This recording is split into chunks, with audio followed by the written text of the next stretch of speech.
Hora do grande debate aqui no Expresso CNN. Eu lembro que o quadro é um grande sucesso na CNN americana e um modelo novo aqui no Brasil. O nosso objetivo é apresentar temas relevantes com visões diferentes sobre o mesmo assunto. Tudo para que você construa a sua opinião, a sua forma de pensar.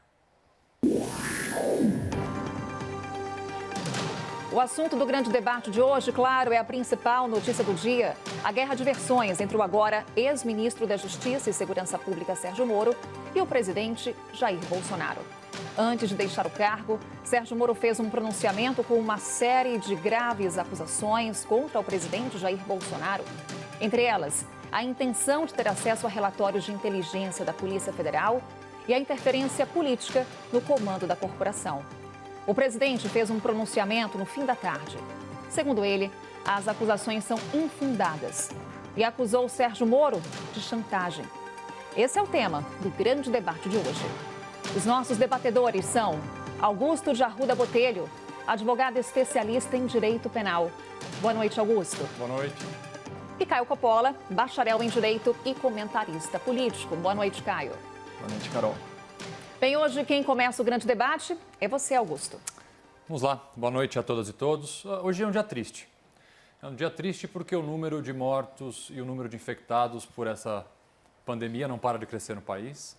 É um dia triste porque o índice de isolamento e de respeito à quarentena na cidade de São Paulo, mais uma vez, diminuiu. E é um dia triste porque no meio dessa crise de saúde pública sem precedentes, a gente tem também que lidar com uma crise política sem precedentes. Com certeza, a maior crise política do ainda jovem governo do presidente Jair Bolsonaro. Eu já publicamente, por diversas vezes, critiquei ações e omissões do senhor Sérgio Moro, tanto enquanto juiz de direito, quanto conduzindo também o cargo de ministro da Justiça.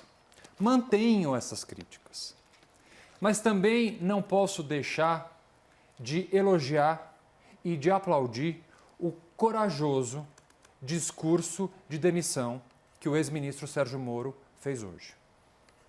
O que me pareceu desse discurso? Me pareceu o discurso de um homem que chegou ao seu limite. Limite esse que também parece ter sido atingido por uma série de apoiadores do presidente, apoiadores dentro e fora do parlamento. A minha pergunta, e a pergunta que eu queria deixar para os espectadores, é a seguinte: esse limite não pareceu alto demais? Porque onde é que estava essa indignação do ex-ministro Sérgio Moro e também dos apoiadores do presidente quando diversas denúncias envolvendo pessoas extremamente próximas, inclusive familiares do presidente, começaram a surgir? Onde estava essa indignação quando havia a proximidade clara de pessoas ligadas ao presidente com milícias? Onde estava essa indignação quando começou a ser investigado o Queiroz? Falando nisso, cadê o Queiroz? Onde estava essa indignação quando o presidente da República começou a fazer aliança e oferecer cargos para pessoas, inclusive, investigadas e denunciadas pela Lava Jato? Operação que agora o ex-ministro da Justiça, indignado, conduziu. Uma fala me chamou muita atenção no pronunciamento do ex-ministro Sérgio Moro. É a seguinte, disse ele: as conversas com o presidente, isso ele me disse expressamente, que não há só troca no diretor-geral, haveria também a intenção de trocar superintendentes. Novamente o superintendente do Rio de Janeiro. Por que essa frase é tão importante? Porque eu não sei se todo mundo vai se recordar, em agosto de 2019, ou seja, faz um certo tempo, houve uma troca na superintendência do Rio de Janeiro. Trocaram o experiente e respeitado delegado Ricardo Saad por outro delegado, sob a justificativa de que a superintendência do Rio não produzia muito. Lembrando, o Rio de Janeiro é palco de diversas investigações importantes que envolvem, sim, pessoas próximas ao presidente. Inclusive a investigação, mais uma vez, da vereadora Marielle, que foi tratada hoje de forma tão desrespeitosa no pronunciamento do presidente. Todos esses fatos que eu citei aqui vêm sendo reiteradamente denunciados pela imprensa. Imprensa essa que se tornou alvo das maiores críticas e ataques, tanto do governo federal quanto de todos os seus apoiadores. Ataques, inclusive, que nós já vimos aqui, neste programa. Onde estavam todas essas pessoas o tempo todo? O que me parece agora, apesar de elogiável o discurso do ex-ministro Sérgio Moro, me parece que Moro e os apoiadores do presidente estão agora abandonando um navio que claramente está afundando, mas sempre souberam o tipo de candidato que elegeram e sempre apoiaram. E vocês sabem quem são os primeiros a abandonar um navio afundando, né? Caio, sua vez. Bom, nessa fala inicial eu vou me abster de comentar a troca de acusações ou mesmo insinuações, tanto entre o Moro e Bolsonaro como do meu debatedor, para dar preferência à análise dos fatos. Bom, é prerrogativa da Presidência da República nomear o diretor-geral da Polícia Federal. Portanto, o presidente não cometeu nesse ato qualquer ilegalidade, mas ele não manteve a sua palavra. O presidente ele rompeu seu compromisso com o eleitor brasileiro, sim, ao violar a autonomia assegurada ao ministro. A carta branca se tornou carta fora do baralho. Eu reitero aqui as palavras do próprio presidente. É integralmente dele, Sérgio Moro, o ministério. Sequer existe influência minha em qualquer cargo. Palavras dele. Mesmo assim, contrariando suas próprias palavras, Bolsonaro argumentou no seu pronunciamento que nunca abriu mão do seu poder de veto, ou seja, seu direito de barrar uma nomeação. Mas percebam que vetar um nome é muito diferente de indicar um nome. E essa era a real intenção do presidente. Em sua defesa, Bolsonaro também apelou para conceitos como a sua autoridade presidencial. Isso pouco importa. A Constituição, ela estabelece a verdadeira hierarquia. Todo o poder emana do povo. Políticos são apenas mandatários, passageiros. Por isso eu insisto, quebrar promessas com o eleitorado pode não ser uma falta legal, mas é uma falta moral. E falando nisso, eu peço licença aqui para estender um pouco a abrangência do meu comentário. Afinal, nós teremos aí meia hora para debater a demissão do antigo juiz da Lava Jato. Eu enxergo, ou melhor, eu enxergava na administração federal um governo sustentado por dois pilares: moralidade, valores e liberalismo, economia. A saída de um ministro que é ícone mundial no combate à corrupção provoca rachaduras visíveis no pilar da moralidade. Só que eu queria compartilhar minha preocupação com o outro pilar, que é o liberalismo econômico. Paulo Guedes é o ministro responsável por gerar mais de 640 mil empregos com carteira assinada, fazer o investimento privado subir 2,2%, aumentar o consumo da família brasileira em 1,8%, arrumar estatais, congelar contratações no funcionalismo e reduzir a participação do setor público no PIB. Mas essa visão econômica, visão essa que estava funcionando, entrou num estado de suspensão.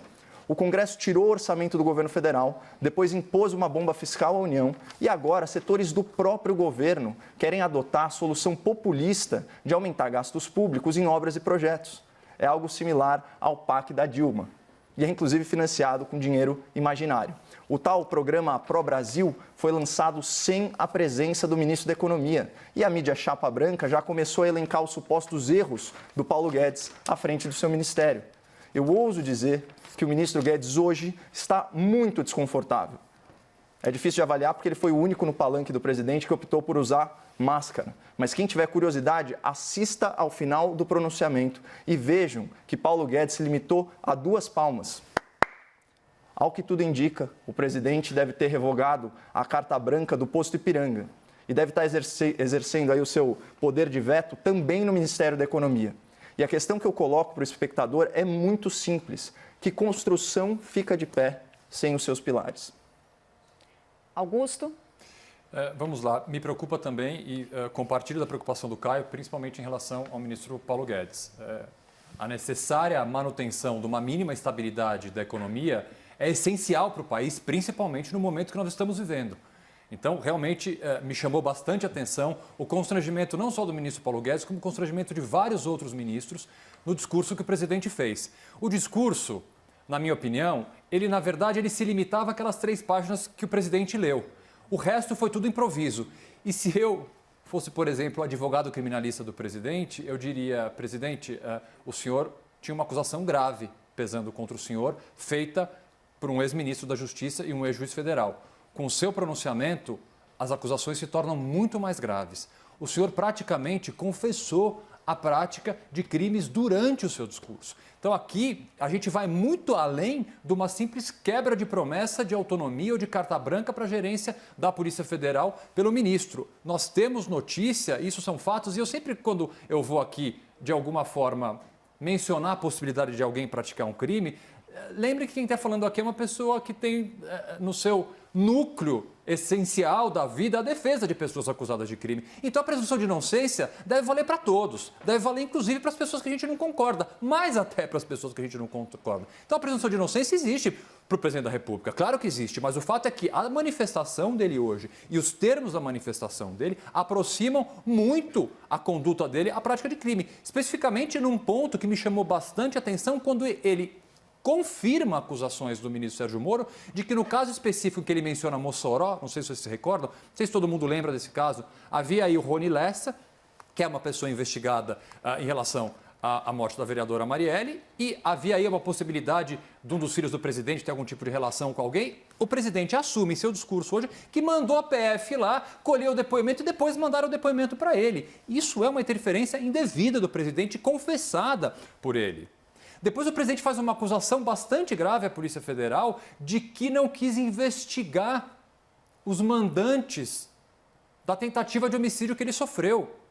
Parece esquecer o presidente que não apenas um, mas 2 inquéritos foram instaurados pela Polícia Federal para investigar justamente isso. E os 2 inquéritos chegaram a uma conclusão de arquivamento, que não há indícios nenhum que consigam linkar possíveis financiadores ou possíveis mandantes desse crime. É justo o presidente querer isso? É justo o presidente querer isso. Mas afirmar que praticamente teve que pedir um favor e deixar, de certa forma, mostrada o seu inconformismo apenas e tão somente porque o resultado daquela investigação não é aquele que ele queria, mostra, sim, como funciona a cabeça do presidente da República quando se trata de uma investigação que envolve o resultado da investigação tem que ser aquele resultado que ele quer. E eu volto a dizer, esses fatos foram sendo demonstrados pela imprensa, sim, que é um dos maiores pilares, se não um dos mais importantes da nossa democracia, foram sendo desnudados pela imprensa dia após dia.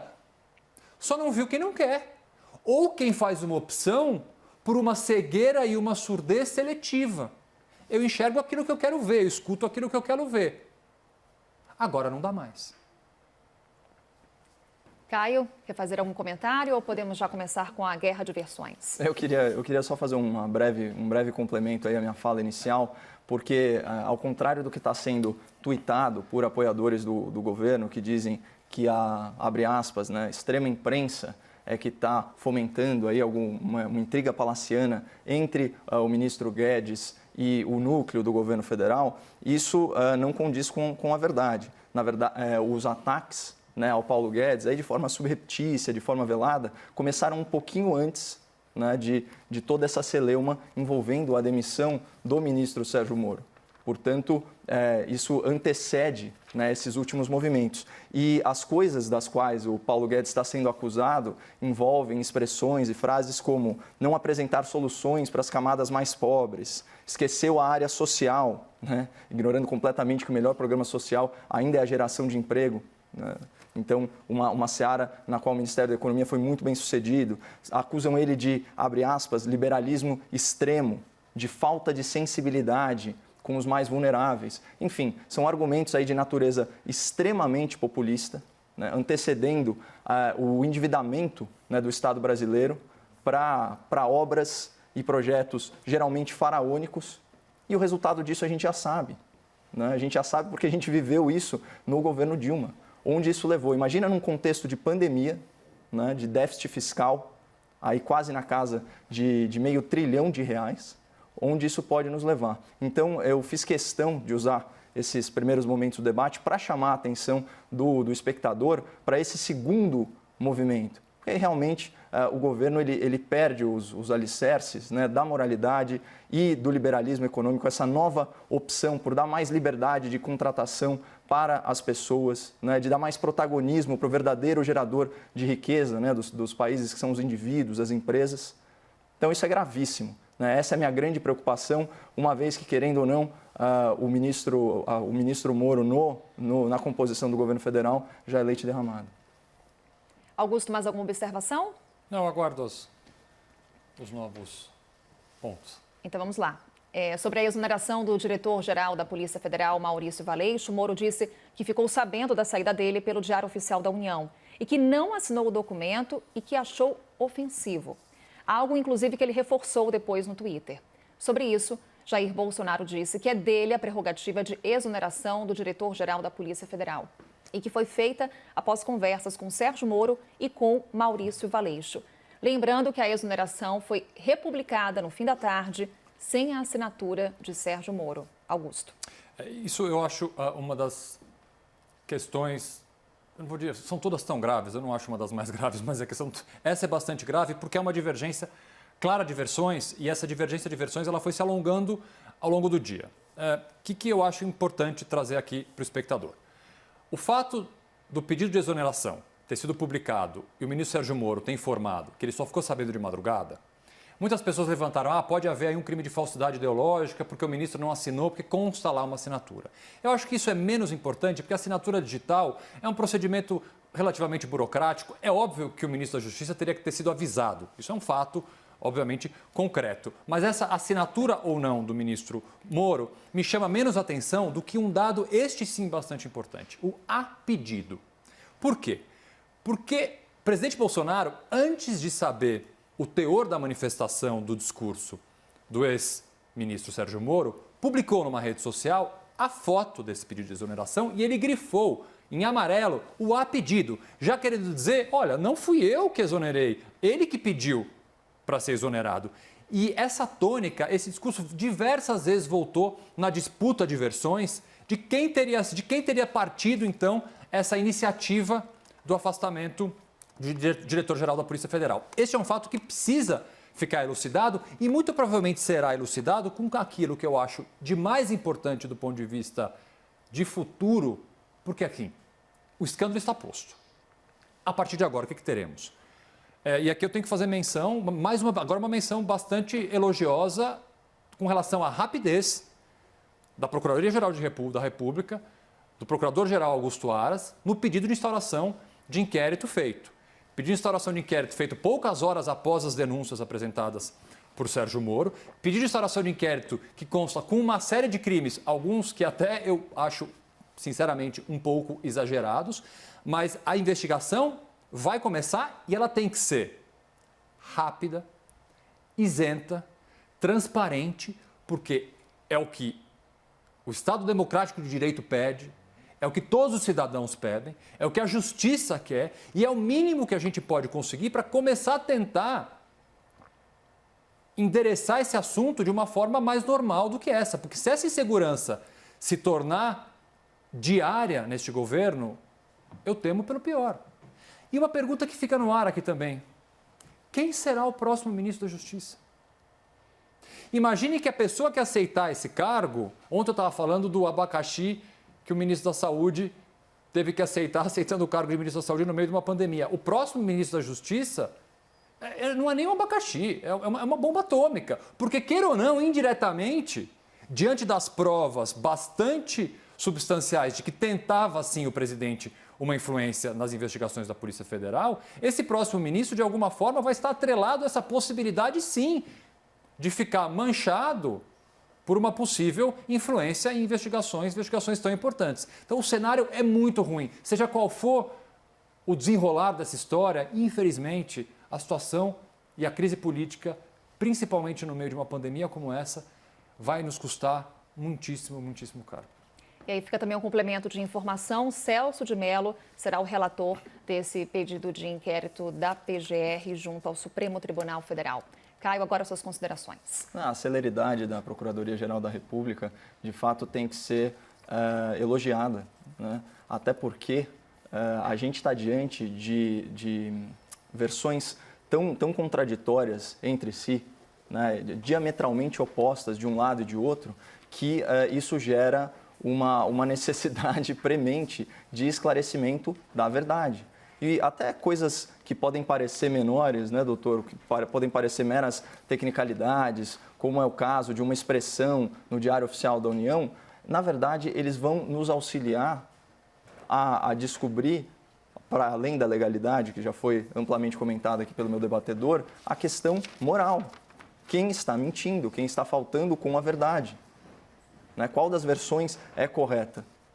A reedição desse edital, de certa forma, já sugere qual dos lados deu pelo menos uma versão melhor do que de fato aconteceu, né? Então, eu acho muito importante pontuar isso. E eu queria, na verdade, aproveitar o espaço, doutor, para fazer um questionamento justamente sobre os tipos penais que aconteceram. Porque eu vi, é uma lista enorme. Também cumpre salientar que no pedido da PGR, ao final, ele abre a possibilidade no inquérito, né, de crimes contra a presidência da República. Né? Esse é um ponto interessante. É um ponto interessante, então eu queria, só aproveitando que estamos com um especialista, que você falasse dos tipos penais, porque, bom, eu não sou especializado em direito penal, muito menos em direito administrativo, eu acho muito interessante falar quais são os tipos, como que a conduta pode se encaixar, claro. E também desse detalhe que passou um pouco desapercebido no final do pedido da Procuradoria-Geral da República. Eu acho assim, mais uma vez, um advogado de defesa ficar aqui dizendo que crimes uma pessoa comentou é sempre uma coisa delicada. Então, assim, crimes em tese que o presidente pode ter praticado e a presunção de inocência está do lado dele, independentemente de ser ele o presidente que eu não gostaria que fosse ou qualquer outra pessoa. Então, vamos deixar isso bem claro. Mas há, sim, a possibilidade, em tese, dos crimes de falsidade ideológica, isso me parece bastante evidente na questão da nomeação, advocacia administrativa, violação do sigilo funcional. Há uma possibilidade, esse é um tipo penal bastante aberto e que é uma confusão ainda por ser um crime relativamente novo, obstrução de justiça. Sim? E esse ponto final da instauração de inquérito da Procuradoria-Geral da República, que é bastante interessante, realmente eu vi pouca gente tratando desse assunto, o que o procurador Augusto Aras fez? O procurador Augusto Aras deixou claro que o presidente Bolsonaro pode ter cometido alguns crimes, mas o ministro Moro, ao fazer essas acusações, ao fazer essas afirmações no seu pronunciamento, pode, caso o presidente seja inocente, ter incorrido no crime de denunciação caluniosa, que é um crime bastante grave. Então, é um inquérito para investigar os fatos, não necessariamente, especificamente e somente o presidente da República. Tanto que a primeira diligência que o procurador Augusto Aras pediu foi o depoimento do próprio ex-ministro Sérgio Moro, pedindo, inclusive, que ele apresente provas, documentos que comprovem isso. E isso abre, gente, uma possibilidade, vou fazer uma explicação bastante rápida. A informação, a imprensa divulgou, vários jornalistas divulgaram hoje, que haveria trocas de mensagens pelo telefone entre o presidente e o ex-ministro Sérgio Moro. Há uma discussão da possibilidade ou não de se usar isso como prova, uma discussão bastante eterna em processos criminais, mas o fato do ministro Moro ser investigado indiretamente, vamos dizer assim, nesse pedido de instauração de inquérito, deixa ele numa posição muitíssimo mais confortável de, em sua defesa, para comprovar que as suas alegações são verdadeiras, apresentar sem qualquer óbice legal todas as conversas que ele tenha conversado, que ele tenha trocado, inclusive mensagens, áudios, o que quer que seja, com o presidente da República. Então, esse é um dado bastante importante, prático, e que a gente vai ter que acompanhar, espero eu, mais uma vez, logo e rápido. Gostaria que já na próxima semana esse depoimento acontecesse, porque a gente precisa tentar virar a página.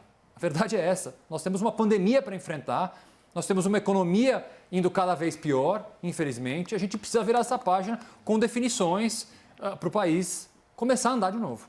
Doutor, eu fiz questão de alugar aí a tua expertise na área, porque eu acho importante repisar isso para o espectador, porque esse inquérito é uma via de mão dupla. Né? Opa! Olha só, estou sendo solicitado aqui.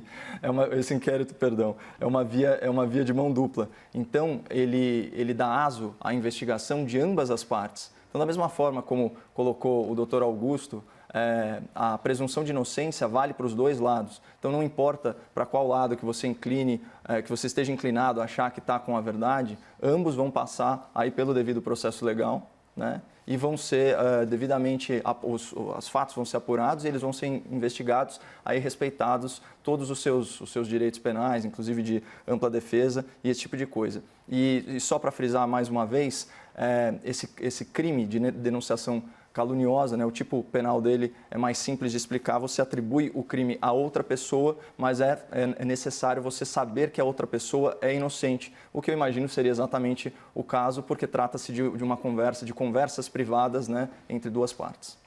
Vamos então para outro ponto do embate entre Sérgio Moro e Jair Bolsonaro, que foi a indicação para o Supremo Tribunal Federal. Bolsonaro disse que Sérgio Moro concordou com a troca de Valeixo desde que fosse indicado em novembro para o Supremo Tribunal Federal. Moro rebateu no Twitter: a permanência do diretor-geral da PF, Maurício Valeixo, nunca foi utilizada como moeda de troca para minha nomeação para o Supremo Tribunal Federal. Aliás, se fosse esse o meu objetivo, teria concordado ontem com a substituição do diretor-geral da PF. Augusto, por favor. Esse tema, ele sempre apareceu desde o primeiro momento em que o nome de Sérgio Moro surgiu para ocupar o cargo de ministro da Justiça. Foi um juiz federal por 22 anos, é uma pessoa que, na verdade, entende muito mais de justiça do que efetivamente de segurança pública. Então, em tese, pela capacidade profissional dele, ele deveria ser uma pessoa mais ligada ao Poder Judiciário do que ao cargo administrativo de ministro da Justiça. Então, não sei, e aqui não estou dentro da cabeça do Moro para saber, se dentro da cabeça dele o cargo de ministro do Supremo era realmente aquilo que ele almejava. O que eu acho extremamente ruim, mais uma vez, deixa o caldo dessa confusão toda ainda mais grave, é essa troca, inclusive através de redes sociais. Falei, não falei, se eu tivesse falado, não teria feito isso. Eu acho que não é o momento de qualquer das duas autoridades, seja o presidente ou seja o ex-ministro, de ficar nessa troca de farpas e apresentar ou não apresentar documentos ou provas, porque já há um inquérito policial instaurado. E o juiz Sérgio Moro deve saber, e com certeza sabe, que o momento correto e o local correto para se discutir se falou ou não a verdade, se tem provas ou não tem provas, é dentro da investigação do inquérito policial que já foi instaurado. Então, esse tema sempre foi tema, não dá para saber quem está falando a verdade. Não temos como afirmar se a versão do presidente é a verdadeira ou a versão do Sérgio Moro é a verdadeira, mas o fato é que nós tentaremos chegar a uma versão verdadeira com a investigação e não com trocas de tweets ou com correspondências ou coisas parecidas. Caio, por favor. Nesse caso, a gente vai ter uma divergência, doutor, porque eu acho legítimo, especialmente considerando o direito de liberdade de expressão, né, e também o estresse, né, para ambas as partes, numa situação como essa, em que uma parte acusa a outra de estar mentindo, né? O que significa que necessariamente uma das partes está mentindo, eu não vejo problema nenhum em você usar as ferramentas, especialmente ferramentas de mídia social, para prestar esclarecimentos à opinião pública, né? Vamos lembrar que ambos os cargos, enfim, ambas as personalidades, elas dependem da sua reputação para terem credibilidade.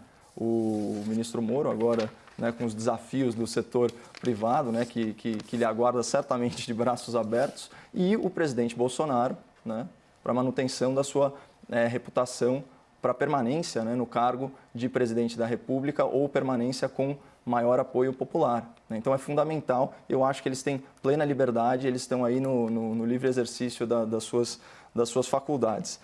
Agora, a lógica do tweet do ex-ministro Moro sobre esse ponto específico, eu acho que ela é muito convincente, né?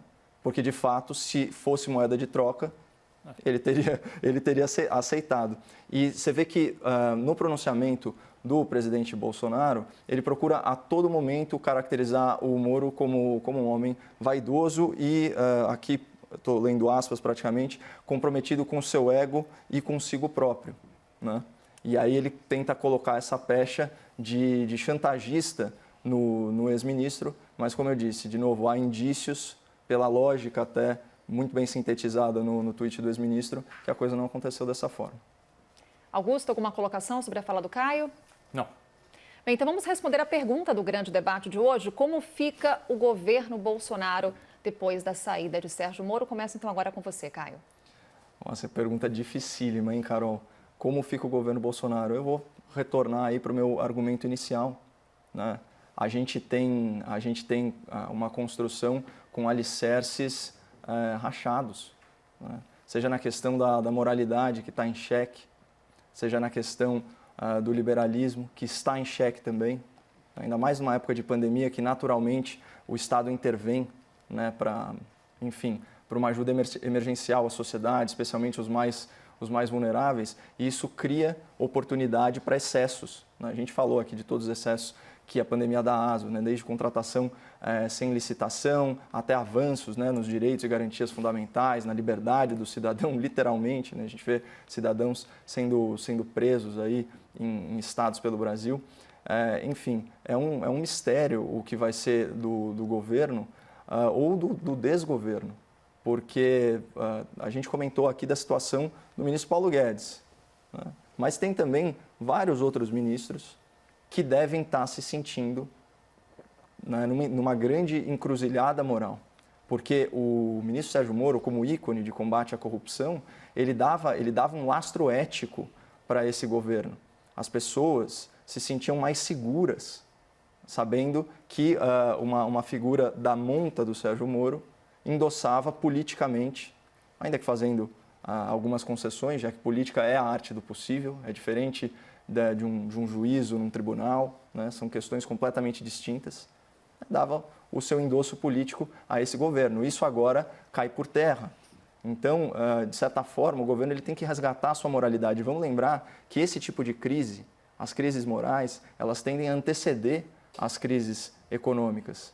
Quando o Brasil se tornou uma cleptocracia, né, isso antecedeu a derrocada econômica, o recorde de desemprego, de inflação, de juros e por aí vai. Então, me preocupa muito, obviamente, o futuro do Brasil e eu não arrisco dizer quais vão ser os próximos passos do governo. Augusto, por favor. Veja como, acho que essa frase nunca caiu tão bem. O Brasil não é para amadores. Nenhum roteirista mais criativo de séries em Los Angeles poderia prever o que aconteceu hoje, né? Da forma como aconteceu hoje. Eu que há poucos dias fiz uma afirmação ser contrário ao impeachment do presidente, principalmente por entender que o instrumento do impeachment não serve para a gente tirar aquele governante que a gente não concorda, que a gente faz oposição. Hoje tenho bastante dificuldade em imaginar uma saída para este governo. Bastante dificuldade. O presidente Bolsonaro perdeu um dos seus realmente maiores alicerces, corre o risco de perder outro, perdeu apoios importantíssimos dentro e fora do parlamento, está cada vez mais isolado. Isso eu falei por diversas vezes ao longo das últimas 2 semanas, o como me chamava a atenção e como me preocupava o isolamento do presidente Bolsonaro. Neste momento agora, esse isolamento chegou num nível de extrema preocupação. Já há, sim, movimentações agora muito mais robustas de um pedido de impeachment. Há claramente a possibilidade a ser investigada do presidente ter cometido crimes comuns no exercício do mandato. Então me preocupa imensamente o futuro do nosso governo, o futuro do governo federal, principalmente porque todas as hipóteses que eu consigo imaginar, poucas delas eu consigo ver o presidente Bolsonaro chegando até 2022. Isso é muito preocupante. Vamos agora então às argumentações finais. Começamos com você, Caio. Bom, eu vou aproveitar então esses últimos momentos para destacar a hombridade, né, do ministro Moro. As atitudes dele, vamos lembrar, né, atitudes falam bem mais que palavras. Foi um verdadeiro tapa na cara de figuras como o senhor Rodrigo Maia, que o acusava de ser, abre aspas, um mero funcionário do Bolsonaro. Moro demonstrou muita integridade, desapego ao poder, porque ele abriu mão do poder por uma questão de princípio, né? Combinado não sai caro. Foi pactuado uma coisa com ele e com o povo brasileiro. O presidente agiu contra suas próprias palavras e isso deu legitimidade para o pedido de demissão do Moro. Muito interessante saber qual foi a condição pessoal imposta pelo ministro, ex-ministro, para aceitar o cargo de chefia da pasta da Justiça. Como ele estava disposto a combater o crime organizado, ele pediu que, na eventualidade de um acidente ou de uma morte, que a família dele não ficasse desassistida. Então é do caráter desse homem que a gente está falando. Uma pessoa disposta a dar a vida pelo Brasil. Dar vida pelo Brasil. Isso é muito importante. E, de novo, eu já havia trazido esse versículo que eu acho muito bonito, né, que é o Marcos 8,36, que diz: de que adianta ao homem ganhar o mundo se ele perder a sua alma? Então você vê que o ministro Moro ele age nesse princípio. E é isso que a gente esperaria aí também do presidente da República, que infelizmente anda costurando toda a sorte de acordos perniciosos com as figuras mais lamentáveis da política nacional. Caio Coppola, Augusto de Arruda Botelho.